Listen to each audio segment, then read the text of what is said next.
Hello everyone, welcome back to the channel. అందరూ ఎలా ఉన్నారు, ఏం చేస్తున్నారు? నాతో కామెంట్స్ లో షేర్ చేసుకోవడం మర్చిపోవద్దు. మేమైతే బాగున్నాం. So welcome back to another day in my life. ఈ రోజు వీడియోలో the day before travel blog ని చూస్తారు.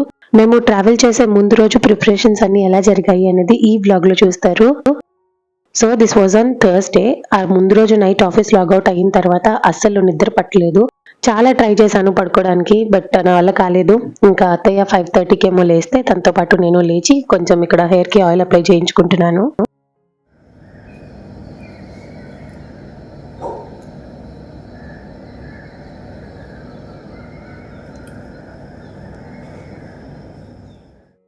ఇంకా ఆ తర్వాత వెంటనే ఫ్రెష్ అయిపోయి ఇప్పుడు పూజ పనులు స్టార్ట్ చేశాను. యాక్చువల్గా ఈరోజు సాయి దివ్య పూజ ఆఖరి వారం. సో ఉద్యాపన అది చేసుకుని టెంపుల్ కి వెళ్ళాలి అనుకుంటున్నాను. బ్యాక్ ఎండ్ లో దేవుడి పాటలు పెట్టి ఇంకా ప్రసాదం పనులు స్టార్ట్ చేశాను. ఫస్ట్ అయితే పొంగల్ కోసమని పప్పు బియ్యం ఉడికిస్తున్నా. నెక్స్ట్ ఇంకా బాల్కనీలో గడపకి పసుపు రాసి కుంకుమ బట్టలు పెట్టి గుమ్మంలో ముగ్గు వేసుకున్నాను. ఇంతకీ ముగ్గు ఎలా ఉందో మీరు కమెంట్స్ లో చెప్పాలి. అండ్ అలానే తులసమ్మ దగ్గర కూడా మంచిగా పసుపు రాసి కుంకుమ బొట్లతో అలంకరించిన తర్వాత ఇలా ఒక చిన్న ముగ్గు వేసుకున్నాను.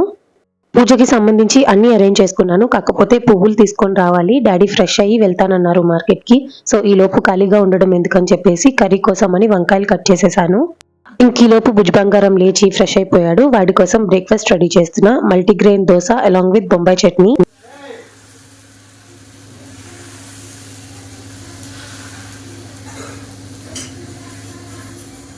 డాడీ ఇంకా టీవీ ఆపియే.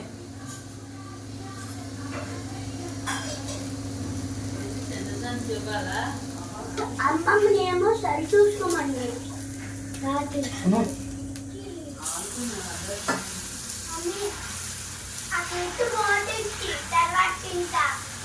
వద్దు, ఈ దోశలు క్రిస్పీగా తినాలి వెంటనే. ఈ రోజు గోధుమ పిండి, సజ్జ పిండి, రాగి పిండి కలిపి దోశలాగా వేసానన్నమాట. టేస్ట్ చాలా బాగుంది. యాక్చువల్గా అయితే ఎప్పుడు ఇంట్లో దోశ బ్యాటర్ కానీ ఇడ్లీ బ్యాటర్ కానీ ఉంటది. కాకపోతే ఆ నెక్స్ట్ డేనే కదా మేము ఊరు బయలుదేరుతున్నాము. అందుకనే ఇంకా స్పెషల్ గా ఏ బ్యాటర్స్ ప్రిపేర్ చేయలేదు. ఇంకా మన భుజ బంగారానికి దోశ వేసి ఇచ్చేసాను. వాడైతే హ్యాపీగా బ్రేక్ఫాస్ట్ కంప్లీట్ చేసేసాడు. నెక్స్ట్ ఇప్పుడు మధ్యాహ్నం లంచ్ లోకి అని చెప్పేసి అల్లం వంకాయ రెసిపీ ప్రిపేర్ చేస్తున్నాను. దాని ప్రాసెస్ ఏంటో చూద్దాం. ఫస్ట్ బాండీలో కొంచెం ఆయిల్ యాడ్ చేసుకొని ఆవాలు జీలకర్రతో పాటు అల్లం ముక్కలు యాడ్ చేసుకోవాలి. ఇక్కడ నేను 1.5 ఇంచ్ అల్లంని చిన్న పీసెస్ గా కట్ చేసి యాడ్ చేసుకున్నాను. మీరు కావాలంటే గ్రేట్ చేసైనా యాడ్ చేసుకోవచ్చు. అల్లం వేగిన తర్వాత ఇప్పుడు ఉల్లిపాయ ముక్కలు కూడా యాడ్ చేసి కొంచెం అలా ఫ్రై అవుతున్నప్పుడే ఇందులోని రుచికి సరిపడా ఉప్పుతో పాటు పసుపు, కరివేపాకు, కొత్తిమీర వేసి ఫ్రై చేసుకోవాలి. నెక్స్ట్ ఇంకా వంకాయ ముక్కలు వేసి అంతా కలిసేటట్టు మిక్స్ చేసిన తర్వాత లో టు మీడియం ఫ్లేమ్ లో మూత పెట్టేసి వంకాయలంతా మగ్గేంత వరకు ఉడికించాలి. సో ఇక్కడ మనం ఎటువంటి వాటర్ ఏమీ యాడ్ చేయము. ఓన్లీ ఆ ఆయిల్ లోనే వంకాయలు ఈజీగా మగ్గిపోతాయి. యాక్చువల్గా ఈ రెసిపీలో కొంచెం ఎక్కువ ఆనియన్స్ వేస్ట్ చేసుకుంటే టేస్ట్ బాగుంటుంది. కాకపోతే ఇంట్లో ఉన్న వెజిటేబుల్స్ అన్ని ఈ రోజు ఇలా కంప్లీట్ చేసేసాను. వంకాయలు మగ్గాలి అండ్ అలానే మధ్యలో కలుపుతూ ఉండాలన్నమాట. అమ్మకు చెప్పాను ఆ పని చూసుకోమని. ఇంక ఈ లోపు నేను ఆఖరి వారం సాయి దివ్య పూజ కూడా చేసుకున్నాను. ఈ రోజు పూజకి సంబంధించి సాయి దివ్య పూజ ఎలా చేసుకోవాలి, ఏమైనా నియమాలు ఉంటాయా, నైవేద్యం ఏం పెట్టాలి, ఆఖరి వారం ఉద్యాపన ఎలా చేసుకోవాలి, ముడుపు ఎలా కట్టాలి, పూజ అయిపోయిన తర్వాత ముడుపుని ఏం చేయాలి, అండ్ అలానే మోస్ట్ ఇంపార్టెంట్లీ శనగల మాల యొక్క ఇంపార్టెన్స్ గురించి కూడా షేర్ చేశాను. ఇన్ కేస్ ఎవరైనా వీడియో చూడడం మిస్ అయితే గనక ఛానల్లో ఉంటుందండి, ఒకసారి చెక్ చేయండి. ఇంకా నేను పూజ కంప్లీట్ చేసుకొని వచ్చేసరికల్లా వంకాయలు బాగా మగ్గిపోయాయి. ఇప్పుడు ఇందులోని రుచికి సరిపడా కారం యాడ్ చేసుకోవాలి. అండ్ అలానే ఉప్పు కూడా చెక్ చేయండి. సరిపోతే పర్వాలేదు, సరిపోకపోతే అడ్జస్ట్ చేసుకోండి. ఈ రెసిపీ ఫ్లేవర్ మొత్తం అల్లంతోనే ఉంటుందన్నమాట. అందుకనే ఎక్కువ మసాలాస్ ఏమీ యాడ్ చేయము. కారం వేసి ఒక 2 minutes అలా మూత పెట్టి మగ్గించండి. ఇంక ఈ లోపు డాడీ లలిత సహస్రనామం బుక్ రాసుకుంటున్నారు. ఈ బుక్ ఆల్మోస్ట్ కంప్లీట్ అయిపోయిందండి.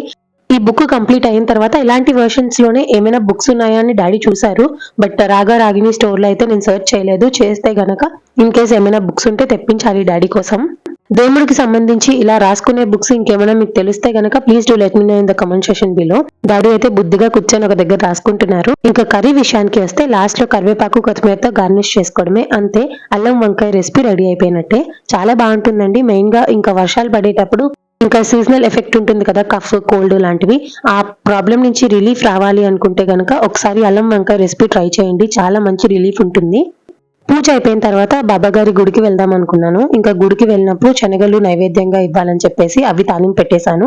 ఈ లోపు పప్పుచారు కోసం అని కందిపప్పు కూడా ఉడికిస్తున్నాను. ఇంకా ఇది ఉడికే లోపు నేను టిఫిన్ చేసేస్తున్నా. మార్నింగ్ నుంచి ఏదో ఒక పనిలో అలా హడావిడిగా ఉన్నాను, కానీ చాలా ఆకలిస్తుంది. నైట్ ఎప్పుడో 10 o'clockకి తిన్నాను.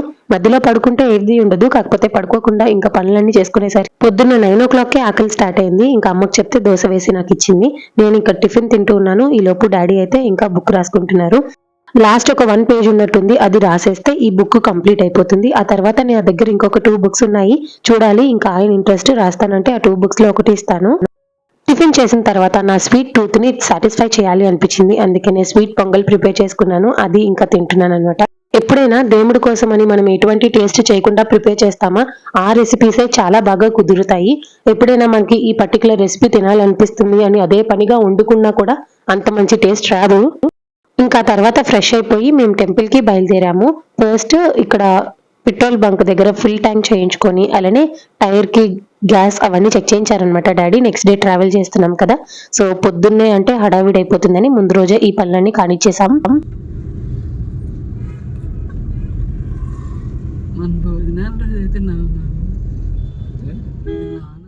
ఇంకా అలా ముచ్చట్లు చెప్పుకుంటూ సీతాందారిలో ఉన్న సాయిబాబా టెంపుల్ కి వచ్చాము. ఇక్కడ చాలా ప్రశాంతంగా ఉంటుందండి. నేను ఎప్పుడు సాయి దివ్య పూజ చేసుకున్నా, లాస్ట్ వీక్ ఉద్యాపన రోజు పూజ చేసుకొని ఈ టెంపుల్ కే వస్తాను. అండ్ పుస్తకాలు పంచిపెట్టడం కూడా ఈ టెంపుల్ లోనే చేస్తాను.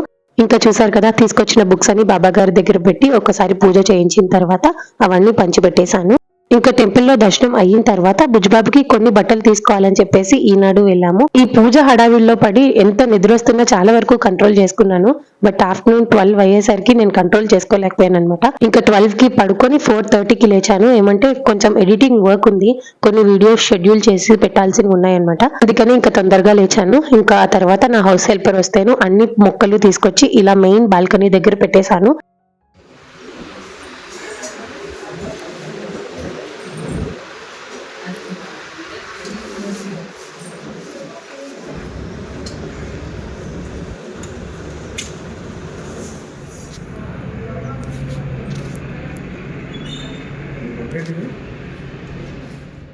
ఈసారి ట్రిప్ ఒక 4 to 5 days టైం పడుతుంది అనమాట. అందుకని చెప్పేసి మొక్కలన్నీ బయట పెట్టేశాను. నా హౌస్ హెల్పర్ కి చెప్పాను వాటరింగ్ చేయమని, సో తను ఎవ్రీ ఆల్టర్నేట్ డే వాటరింగ్ చేస్తుంది. నెక్స్ట్ ఇంకా డాడీ బట్టలు సర్దడంతో ట్రావెల్ ప్యాకింగ్ స్టార్ట్ చేసాము. డాడీ బట్టలన్నీ సర్దేసిన తర్వాత నావి భుజబంగారాన్ని ఇవన్నీ బట్టలు సర్దాలి. కానీ ఈ లోపు బయటికి వెళ్ళి చేయాల్సిన పని బోల్డ్ అంటుందన్నమాట. సో ఎక్కడికి వెళ్ళాము ఏంటి అనేది కూడా షేర్ చేస్తాను. వ్లాగ్ అయితే కంటిన్యూ అవుతుంది, చూస్తూ ఉండండి.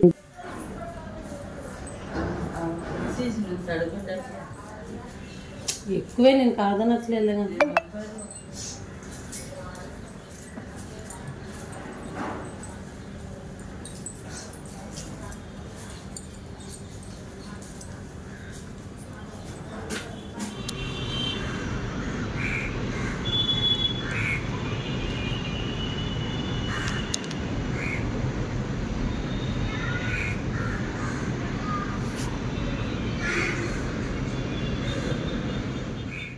ఇంకా ఈవినింగ్ బయలుదేరి నేను డాడీ ఫస్ట్ విజయ మెడికల్ సెంటర్ కి వచ్చాము. ఏమంటే లాస్ట్ టైం నాకు హెడ్ ఏక్ బాగా ఎక్కువ ఉండి MRI స్కాన్ చేయించాము కదా, అప్పుడు ఓన్లీ ఫిలిమ్స్ తీసుకున్నాను కానీ రిపోర్ట్స్ తీసుకోలేదు. ఇంక ఇప్పుడు ఆ రిపోర్ట్స్ తీసుకోవడానికని వచ్చాము. నెక్స్ట్ ఇంకా భుజ బంగారం కోసం లంచ్ బాక్స్ అలానే లంచ్ బ్యాగ్ కొనాలి. ఇంకా వాటి కోసమని షాపింగ్ కి వెళ్ళాము.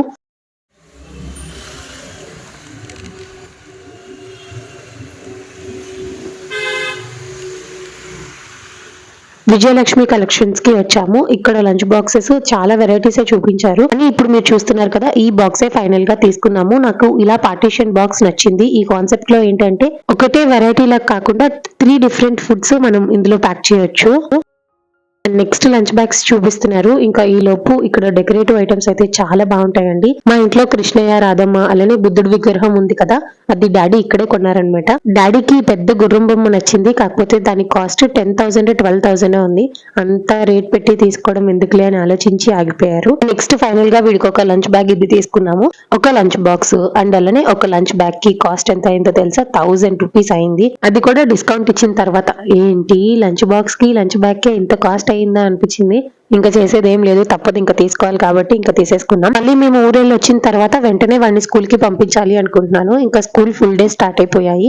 సో మళ్ళీ అప్పుడు హడావిడిగా లంచ్ బాక్స్ కోసం వెళ్ళడం ఎందుకని చెప్పేసి ముందుగా ఇలా ప్లాన్ చేసుకున్నాను అనమాట. నెక్స్ట్ ఇంకా ఈనాడులో భుజబంగారానికి కొన్ని బట్టలు తీసుకొని ఇంటికి వెళ్ళిపోయాం. ఇంకా ఇంటికి వచ్చి అప్పుడు నా బట్టలు ప్యాకింగ్ స్టార్ట్ చేశాను. ఇంత ఊరి మీద తిరిగాను కానీ మెడిసిన్స్ కొనుక్కోవడం మర్చిపోయాను. ఏమంటే ట్రావెల్ చేసిన ప్రతిసారి మేము బేసిక్ మెడిసిన్స్ తీసుకుంటాము. ఇది మా కోసమైనా భుజబంగారం కోసమైనా. బేసిక్ గా ఫీవర్ కి, బాడీ పెయిన్స్, హెడ్ ఏక్, కఫ్, కోల్డ్, వామిటింగ్స్, మోషన్స్ ఇలా ప్రతి దానికి మెడిసిన్ అయితే కంపల్సరీ క్యారీ చేస్తాను సేఫ్ సైడ్ గా. పాపం డాడీ మళ్ళీ వెళ్ళి ఆ మెడిసిన్స్ అన్ని తీసుకొచ్చారనమాట. ఫస్ట్ ఇంకా నా బ్యాగ్ సర్దేసిన తర్వాత ఇప్పుడు భుజబంగారం బ్యాగ్ సర్దుతున్నాను. ఇంకా వాడికి సంబంధించిన మెడిసిన్ తో పాటు పఫ్ కూడా క్యారీ చేస్తున్నాను. బయట ఊర్లకి వెళ్తున్నాము, వాటర్ చేంజ్ వచ్చింది అంటే ఎక్కువగా పిల్లలకి కఫ్ అండ్ కోల్డ్ అటాక్ అవుతుంది. సో ఆ ప్రాబ్లం నుంచి బయటికి రావాలంటే కొంచెం పఫ్ పిల్లలకి అలవాటు ఉంటే అది పెట్టడం మంచిది. సో నేను వాడికి ఎప్పుడు పెడతాను కాబట్టి అది కూడా క్యారీ చేస్తున్నాను. Puff is nothing but other version of nebuliser అన్నమాట. సో నెబులైజర్ పిల్లలకి పెడుతున్నారు అంటే కనుక అది కూడా క్యారీ చేయండి వేరే స్టేట్స్ కి వెళ్ళేటప్పుడు. సో అలా ముందు రోజు నైటే మొత్తం ప్యాకింగ్ అంతా కంప్లీట్ చేసుకున్నాను. ఇప్పుడైతే నేను తొందరగా వెళ్ళి ఆఫీస్ లాగిన్ అయిపోవాలి. ఇంతకీ మేము ట్రావెల్ చేస్తున్నామని చెప్పాను కానీ ఏ ప్లేస్ కి వెళ్తున్నాము అనేది షేర్ చేయలేదు కదా. ఎవరైనా గెస్ట్ చేస్తే గనుక కమెంట్స్ లో చెప్పండి, చూద్దాం ఎంతమంది కరెక్ట్ గా గెస్ట్ చేస్తారు. అండ్ మీకు ఒక చిన్న హింట్ కూడా ఇస్తాను. అది one of my most favourite places లో ఒకటి. ఏం ప్లేస్ అనుకుంటున్నారో గెస్ట్ చేసి కమెంట్స్ లో చెప్పండి. సో యా, ట్రావెల్ ముందు రోజు మా హడావిడి అయితే ఇలా ఉంది. సో నెక్స్ట్ డే ట్రావెల్ అంతా ఎలా గడిచింది ఏంటి అనేది రేపటి బ్లాగ్ లో చూస్తారు. సో ఇదండి వాళ్ళ వీడియో. ఐ హోప్ మీకు ఈ వీడియో నచ్చిందని అనుకుంటున్నాను. ఈ వీడియో కనుక మీకు నచ్చినట్టయితే లైక్ చేయండి, మీ ఫ్రెండ్స్ అండ్ ఫ్యామిలీకి షేర్ చేయండి. అలానే మీరు ఇంకా మన ఛానల్ ని సబ్స్క్రైబ్ చేసుకోలేదు అంటే వెంటనే వెళ్ళి సబ్స్క్రైబ్ చేసుకొని పక్కనే బెల్ ఐకాన్ లోని ఆల్ అనే ఆప్షన్ కనుక క్లిక్ చేసినట్టయితే నేను ప్రతిరోజు పెట్టే వీడియో నోటిఫికేషన్స్ అన్ని మీ వరకు వచ్చేస్తాయి. సో దట్ నా నెక్స్ట్ కమింగ్ వీడియోస్ అన్ని మీరు మిస్ అవ్వకుండా హ్యాపీగా చూసేయచ్చు. అండ్ నెక్స్ట్ అన్ని చాలా మంచి ట్రావెల్ బ్లాగ్స్ రాబోతున్నాయి. So stay tune to our channel. And yeah, ఈ వీడియోని లాస్ట్ వరకు చూసిన ప్రతి ఒక్కరికి thank you so much. So చూసారు కదండి, ఇది వాళ్ళ వీడియో. మళ్ళీ నెక్స్ట్ వీడియోలో కలుద్దాం. అంతవరకు బాయ్.